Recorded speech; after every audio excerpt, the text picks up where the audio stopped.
28 tahun.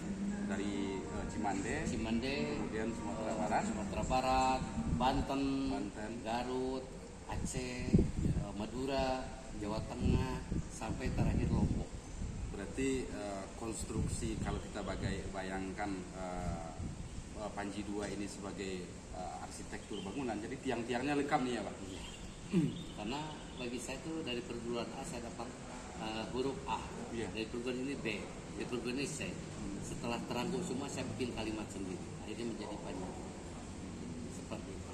Dan sampai sekarang dengan perguruan-perguruan yang pernah saya pelajari, kami berhubungan seperti anak dan orang. Masya Allah. Kalau Abah mau sedikit berbagi nih rahasianya gitu kan, apa keunikan seperti Aceh, kemudian Minang, kemudian Sunda, apa segala macam itu, gimana keunikannya Abah melihat?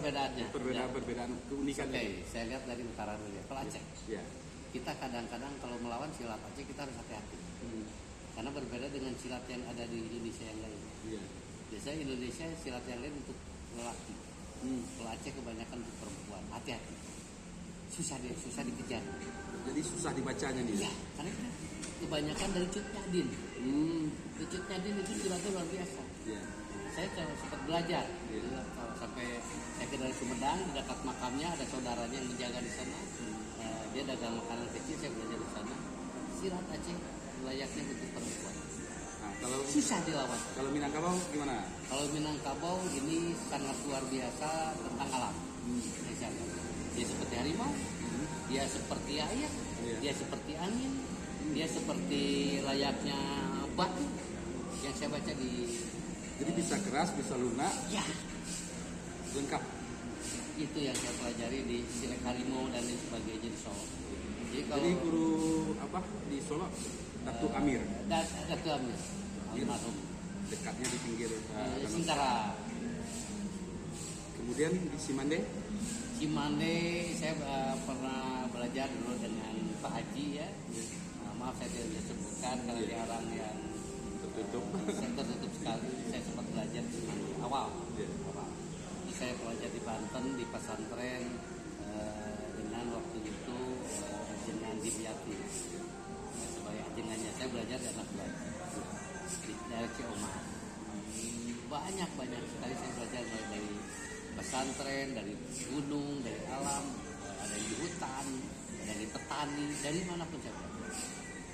Kemudian yang terakhir dari selain Cimande, Aceh, Minangkabau, Cimande, Madura. Kalau biasa silat Madura, saya waktu itu tidak tertarik dengan celuritnya. Saya belajar pecut. Itu luar biasa. Silat Madura, pecutnya luar biasa. Kecepatan dan ketajamannya. Ilmu cepeti. Orang lain mengejar untuk celurit, saya belajar itu cemeti. Yang terakhir nih Bang, apa itu? Kenapa Abah bikin nama Panji II? Apa pesan dan apa keunikan dari Panji II ini?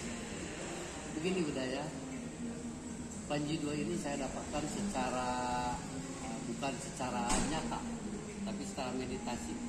Saya berbicara dengan daun, berbicara dengan angin, berbicara dengan tanah, berbicara dengan batu, berbicara dengan air, berbicara dengan matahari, berbicara dengan hal-hal yang tidak terlihat. Kalau menurut orang lain mungkin gila. Ini saya dapat jawaban setelah saya meditasi. Panji. Itu untuk hari pertama. Apa Panji? What's Panji? Panji. Gila, berapa hari lagi saya meditasi? Dua. Apa Panji II? Dunia. Panji II, Panji satu Allah, Panji II saya. Ini mungkin saya pikir. Terakhir bukan itu jawabannya. Panji II, Panji, panutan, jiwa, Panji, panutan jiwa, dua, dunia, akhirat. Jadi akhirnya dapat jawaban panutan jiwa, dunia, akhirat. Panji II. Berarti Panji II ini membawa kompleksitas dari pencak silat nih ya. Jadi termasuk masalah kesehatan nih ya. Kesehatan, tenaga dalam, keimanan. Alhamdulillah. Dan segala macam itu. Ini maaf ya saya cerita karena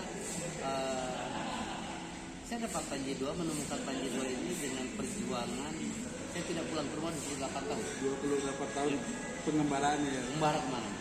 Sampai jalan kaki, sampai ikut truk atau apapun karena nggak punya uang. Terima kasih banyak Abah.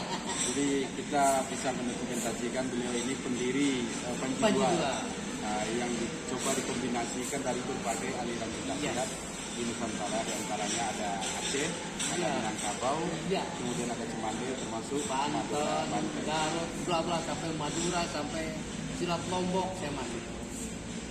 Menarik bercerita. Kalau mungkin di lain kesempatan kita bisa bicara lebih banyak. Saya sangat mengagumi ketika bicara tentang kompleksitas dari pencaksilat, bukan sebatas teknik pertarungan, tapi bicara tentang keseimbangan kehidupan dunia dan akhirat.